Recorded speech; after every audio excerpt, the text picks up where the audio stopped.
That's not gonna work. Nope.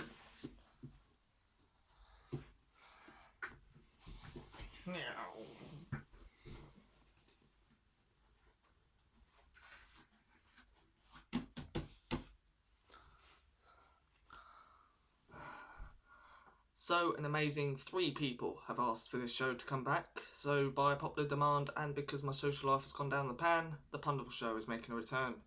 So before I start, I'm just going to put a light on because I just realised in that last bit I looked a bit dark. I probably still do now, so see you in a bit.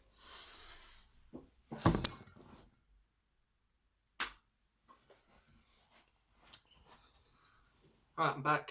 Before I start this episode, I'll just quickly give you a behind the scenes clip. Because, you know, I'm feeling really generous today.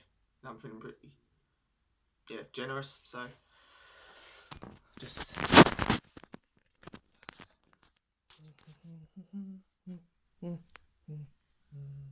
That is my bed. But else there's a couple of photos of my family. And yeah, I'll just give you a close up of that. My chest of drawers and a couple of hats there. I end it, please. You're welcome. So, what I thought I'd do for this episode, mainly for the people who haven't watched this show before, and because I'm really innovative, I'm just going to give you a load of material from my past episodes. Irony. Let's roll!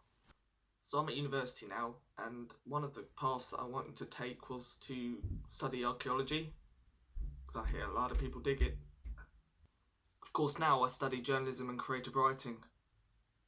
That's not a joke, that's literally what I do. Why are you laughing? Creative writing is useful, okay? It can take you into creative writing stuff. Shut up! Tell you what, those people who are responsible for collecting urine samples really take the piss. So as we all know, over the past few months there have been a lot of negative reactions to the election of Donald Trump as the President of the United States. I'm not sure why people are so surprised. After all, everyone who lives in America are always in a state. Now, of course, weed is now legal in most US states. I reckon people who feed weed to their equestrian pets really need to get off their high horse. I'll always remember the day that I found out that Mandarin was the world's most spoken language. I didn't even know those orange-like fruits could talk. I'll also remember the day I tried naked apple flavoured Copperberg for the first time. It's okay, I think I prefer my cider made with apples with cloves on. One winter's day, a mate of mine who was about to go on a date came up to me and told me he was getting cold feet. Being the supreme speaker of wisdom that I am, I told him to put an extra pair of socks on. And here's some advice for you. If you decide to do something illegal, don't do it near a field. There's bound to be a grass about. A wise old man once told me to always live life in the fast lane. I tried it. Almost got run over by a Lamborghini. A mate of mine burned his face when he was around my house last week. That'll teach him for getting all up in my grill. I've just found out there's a bakery robber on the loose in my local area. Now, I've heard of a lot of cases of robberies in my time, but I'd say this one takes the cake. I'm thinking about creating a TV channel dedicated to juice. And I'm thinking about calling it Cartoon Network. I gave a giant a pedicure once. That was no small feat. I was once late to a lecture because of these cyclists going really slowly and taking up the path ahead of me. I'd have been on time if it wasn't for them peddling kids. Scooby-Dooby-Doo, where are you? We've got some dated references to make now.